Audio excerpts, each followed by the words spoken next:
Shalom, selamat mengikuti renungan pada hari ini. Puji kepada Tuhan, kita dapat bersama-sama lagi untuk mendengar sebuah renungan. Saudara-saudara yang terkasih, hari ini adalah 11 Mei 2020. Dan judul renungan kita bersama adalah Kristus, pengantara kita. Saudara-saudara yang terkasih dalam Yesus Kristus.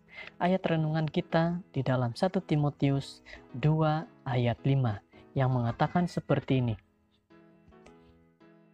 Karena Allah itu Esa, dan Esa pula Dia yang menjadi pengantara antara manusia dan Allah, yaitu manusia Kristus Yesus.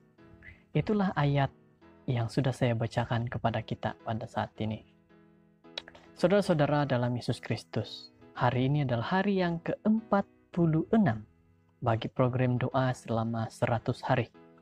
Kita akan terus bersama-sama dalam berdoa. Kita akan terus bersama-sama memohon agar Roh Kudus menyertai kita, menyertai misi kita, dan juga kita dijauhkan daripada sakit penyakit, terutama sekali virus corona. Saudara-saudara, telah diungkapkan kepada Rasul Yohanes di Pulau Patmos perkara yang Tuhan kehendaki diberikan kepada umat manusia. Pelajarilah wahyu ini. Lihatlah hidup dan sifat Kristus dan belajar kerja pengantaraannya. Dan di sini terdapat hikmat yang tidak terbatas, kasih yang tidak terbatas, keadilan yang tidak terbatas, dan pengampunan yang tidak terbatas. Semua tentang Yesus tidak ada batas.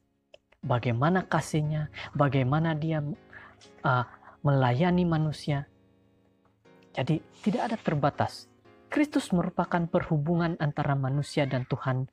Dia telah berjanji memberikan hubungan yang baik kepada sesama manusia.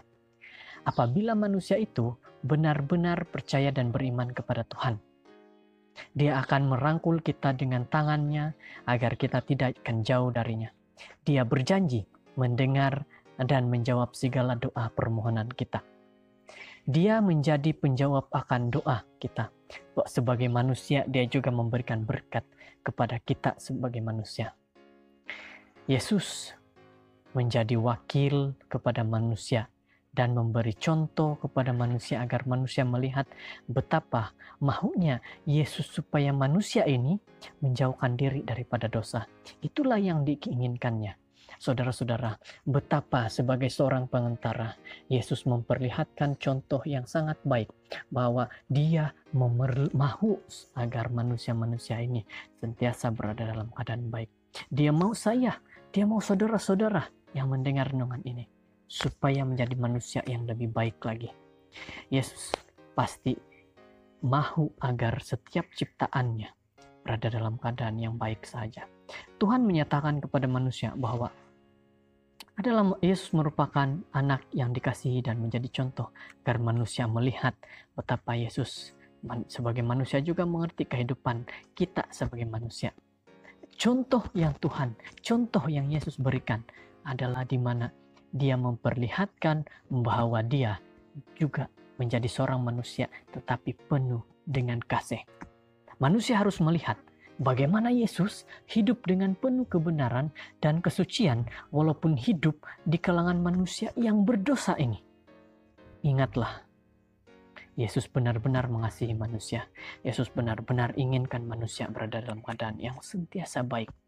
Saudara yang terkasih dalam Yesus, berdoa dalam nama Yesus adalah sangat baik dan bermakna. Bermakna kita harus menerima sifat Yesus dalam diri kita sebagai manusia. Dia memperlihatkan bagaimana Yesus benar-benar mengasihi manusia yang berdosa dengan memberikan dirinya yang terkorban di salib. Saudara-saudara yang terkasih, ingat bagaimana Yesus benar-benar mengasihi manusia. Jadi, biarkan renungan ini menjadi satu kekuatan buat kita dan pendorong bagi kita. Kiranya Tuhan memberkati kita.